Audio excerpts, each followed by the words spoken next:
suppose we could go anywhere in the Seven Kingdoms, though I've never been to 9. Dublin. What? There are 9 kingdoms, sir. Of what? The realm. Are you mad? Is that relevant? There's 7 kingdoms of the realm, boy. Everyone knows that. Then everyone is wrong. Do you want to clout in the ear? Crownlands, Westlands, Stormlands, Riverlands, the Iron Islands, the North, the Reach, the Vale of Arran, and Dawn. Alright, hello everybody. Welcome to another episode of Us reviewing the Night of the Seven Kingdoms. what they left out of the 7 kingdoms. Apparently 9. Biggest like news Shock of my life. Yeah, biggest shock, biggest news break that I've seen since we found out about Jon Snow. Oh yeah, definitely. I would say it was the biggest news break since we found out about Jon Snow. Not counting House of Dragon.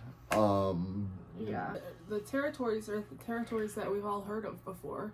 The kingdoms, technically. Right. So the 9 of the 7 kingdoms. yeah, we've heard of all of them, so we should have figured out. Somebody Somebody should have figured out. And if you did see a video where somebody figured it out, like, let us know. a year or two, something like that, anything before like this past week, if anybody like figured that out and actually like did the math on that, let us know. I would love to go and pay homage. Because the 9 are the North, the Vale of Arran, the Riverlands, the Westerlands, the Reach, the Stormlands, Dorne, which was not by conquest but by marriage. They joined. And then the Iron Islands, which weren't technically included in the first 7, and the Crownlands, which became a part of the 7 when after the conquering of Aegon. He created the Crownlands, which includes Dragonstone.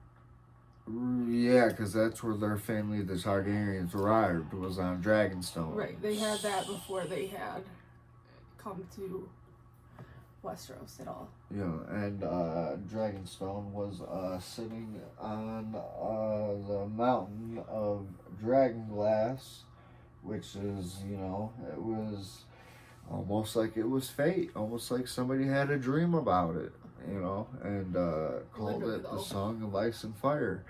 But I would say I love how smart Prince Aegon, Egg. I just call him Egg. I love how smart Egg is. I do too. He's like there are 7 kingdoms. Everybody knows that, and he's like, well, Egg is like, well, everybody's wrong. And then he's like, so witty. He's so witty. He's like, you want a clout in the ear, boy. And then he was like, and then he started naming them off, and then Sir Duncan was speechless. It was beautiful. I was also speechless. Yeah, me too. It was such a mic drop Moment. It was such a harmonica drop.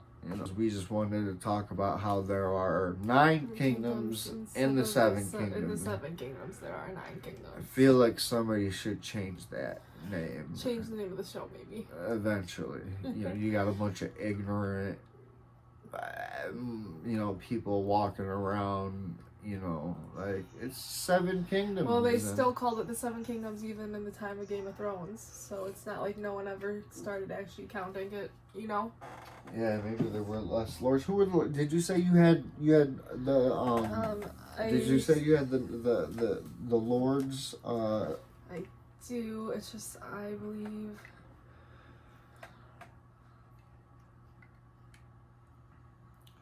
Damn. On here. You can have this one back. Here, let me entertain you guys with beautiful harmonica solo. Okay, I do have it. Alright, that's it. So I can give you The lords. The lords. So who's on the throne for one? Obviously, is King Aerys, for the first Targaryen. In the north is Lord Baron. King Aerys or King Baelor? King Aerys. Oh, the Iron Throne, the Crown Lands, the King during the Dunk. Okay, so yeah, King Aerys Targaryen the first. And then in the north, it's He Lord. reigned 2,209 AC to 221 AC. AC. I wonder what AC means. After conquering. After conquest. After conquest. The north is Lord Baron Stark, Lord of Winterfell, a gruff, a traditional Stark lord. The north is relatively quiet and stable at this point, so there's nothing really happening up north. And then you have the Lord of the Vale of Arryn, which is pretty important because when you look at the Targaryen family like history tree, they're surrounded by mountains and like you know in a big old castle up in the sky. It's not like dragons can't get to it, but at this point in the show, dragons are dead. Yeah. So there becomes a huge respect, and I haven't even dug into it that much, but there becomes a huge respect with the Vale of Arryn and the Targaryen, and the crown of the Targaryens. Same thing with. Did you say his name though? The Lord at this time, it was Lord Hubert Arryn. For the Vale of Arryn. Yeah. Yeah. No, I only did, and then we had at the time, it was Lord who was that? Bayron Stark, and then the Vale of Arryn. It was Lord Hubert Arryn, Lord of the Eyrie. Not much personal detail in the text, but firmly empowered during Dunk and Egg's travels. The Westerlands. The Lord Gerald Lannister, Lord of Casterly Rock, Tywin Lannister's grandfather. Wow. The Lannisters are wealthy and influential even before Tywin's rise. I remember Tywin saying that his dad was a weak man, almost ruined his family. Yeah, I remember him saying that too. The Stormlands was Lord Lionel Baratheon, nicknamed the Laughing Storm. Charismatic, hot-tempered, and very much a presence. I don't understand why Dunk didn't go with him. Oh yeah. I don't understand why Dunk didn't go with him. Apparently, me either. I wanted that storyline kind of to play out more. Apparently, yeah. We've seen from House of Dragon that is it Storm's End that they're in, or where is the place the Targaryens landed first? Dragonstone. Is that where Lionel Baratheon? No, Lionel Baratheon goes. Well, when they came to Westeros, they were on Dragonstone as an island. So they were on Dragonstone before they came to Westeros to conquer it. And then there's Storm's End, and I was King's just wondering. Landing. I know, but I was just wondering. Oh, really? I didn't know about the King's Landing. Which didn't exist at that time. Just kidding. I got that. I know. But it didn't exist at that time. It was just beach. But my thing is what is the Stormlands? It's like it doesn't. It sounds like I don't know. It's sort of like Lionel Baratheon. He was like, yeah, it's very dull. I don't really want to go. Back. I don't really, he's like, but unless you come with me, Sir Duncan, in which case you do, I'll love you like a brother. Yeah. He said, if you don't, I'll hate you like a brother. I'll love you like a brother, is what he said. And then he said, and if you don't come with me, I'll hate you like a brother. In the Reach is Lord Leo Tyrell, Lord of Highgarden. The Tyrells are already powerful, but still very much the stewards who made good. The firmly entrenched as lords of paramount by this era. Who? The Tyrells. And then the Iron Islands was Lord Dagon Greyjoy, ambitious and warlike. Spent much of his rule raiding the western coast, and a big headache for the Iron Throne during Aerys the First's reign. And then, if you would mind me, Dorne. You had Prince Corn Martell, Prince of Dorne. Dorne is fully part of the Seven Kingdoms by this point. The Martells are integrated into the realm, but still culturally distinct. Yeah, they still are allowed to use like princes and princesses where the other kingdoms aren't allowed to have them. You know, like there's Dorne's princesses. Yeah, but that's only because they like came from you know, like they really called themselves kings and queens. Yeah, and but that was one of the agreements. That's how they're culturally different. Yeah, well, and then Dorne was the only one that they weren't able to conquer. Yeah, with the dragons. Yeah, because every time they pull up to Dorne, everybody just run underground. Yeah. And so they couldn't conquer it like that. They had to conquer it by kind of meeting a little bit of Dorne's demands. I don't want to spoil Fire and Blood for you, so I'm not going to say it. What is it about? It's about one of the dragons. One of the good ones? One of the original ones. That they come with. Oh yeah, you already told me Dorne kills him somehow. Yeah. Dorne is the one who kills him, I think. Yeah. So if I remember right. I don't understand how after they kill a dragon, they're like, all right, let's make peace. If you killed one of my dragons, I'd be like, all right, let's get all my 6 to 8 other kingdoms and you know, fight. Yeah, go and just invade your stuff. But that is basically kind of what happened. And then still, I mean, like at the end of the story, you know, Dunk in the beginning of the middle episode, Dunk, you know, Prince Maekar was like, my son is growing very fond of you. He was like, will you take him to Squire? You know, you're gonna have a master at arms training you because you're not quite ready yet, and then you'll train, you know, Dunk or Egg.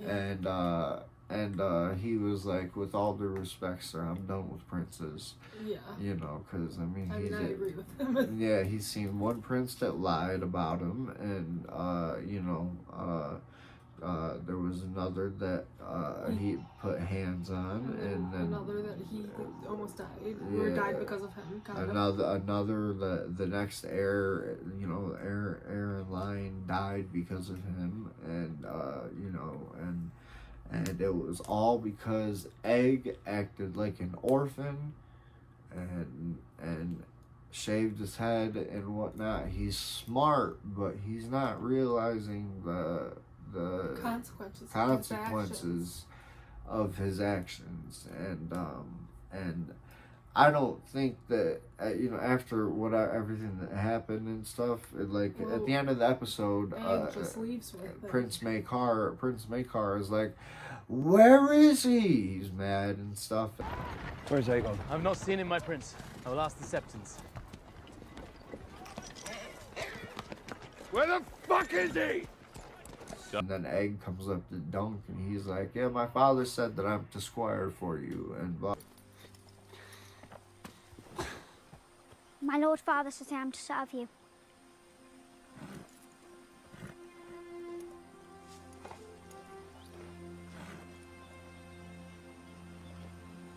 Serve you, sir.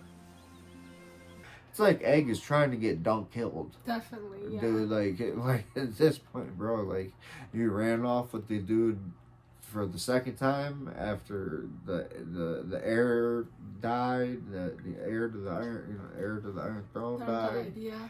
And then it completely changed the succession, because instead of going towards a nice, calm, you know, intellectual line of the Targaryens, it went, which is another thing, maybe it's because his son is too young, I'm not sure, but I know that Prince Baelor had sons. So what I don't get is why Prince Maekar, his brother, the one that killed him, is the next in line. That it doesn't make sense to me. If anybody knows, please comment in the comments and tell me, because I didn't get that. I don't quite get that. Yeah, the line of succession. So that they basically changed with the Mirror Martells and Prince Darian, Prince or King. Yeah. King Neron, lost his son and heir to the Iron Throne, and then that changed the line of succession to the point where it was able to get Prince Arion, who was like not right in the head, made the false accusations in the first place, got his his heir to the Iron Throne dead, his uncle, and then it just changed the line of succession to the point where it was able to be the Mad King.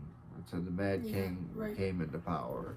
But that also brought Daenerys, which brought the dragons back, so that's kind of a good thing. Yeah, it brought Daenerys, and she was there for a higher purpose. She wasn't there to sit the throne, even though she thought she was. She was there because... she doesn't die in the books, so... She doesn't die in the books? No. How does the ending of... I'm not gonna tell you. You're not gonna tell me. I'll look it up right now. I haven't read it yet. I just googled if Daenerys died. I'm not gonna tell you. Why won't you tell me? Because I don't know. Did Daenerys Targaryen die in the books? Because she died in the show, and if she didn't die in the books, what happened to her? Google Gemini. No, Daenerys did not die in the books, at least not as of the latest published novel. Ooh, in HBO series Game of Thrones, she's killed by Jon Snow after burning King's Landing. But in the books, George R.R. Martin, her story is currently at a very different viewpoint, very different point. Where Daenerys is in the books, the last published book is A Dance with Dragons. At the end of that novel, Daenerys is ruling in Meereen. She flies away on Drogon. During the fighting pit's chaos, she ends up stranded in the Dothraki Sea. She is found by the Khalasar, led by Khal Drogo, who previously betrayed her. Final line of her arc strongly suggests she's embracing her fire and blood identity. Major differences from the show. Yo, this is literally not what I asked. George R. said the ending of the show and books will be similar in broad strokes but not identical. Many fans believe she still may go down a darker path. Her conflict with young Griff Aegon could drastically change events. Young Griff Aegon, did they mean Jon Snow? Jon's parentage and resurrection may alter her arc. Her descent, if it happens, will likely be more gradual and tragic. But as of now, Daenerys is alive in the books. Her final fate is unwritten. Jeez, I know that, man. They've already got 2 spin-offs, and I know they got a movie coming. And we're talking about Daenerys is still alive. I don't know. I bet they keep the TV version and probably have her killed off. Yeah, they're not gonna go back and change that now. You put the map of Westeros on there, correct? Yep, I will. And then we will try to point out all of the 9 kingdoms on the map for you guys. And thank you. Please like the video. Enjoy. Tell your friends. Tell your mother. Tell your grandma. Tell your grandpa. Tell everyone. Tell everyone.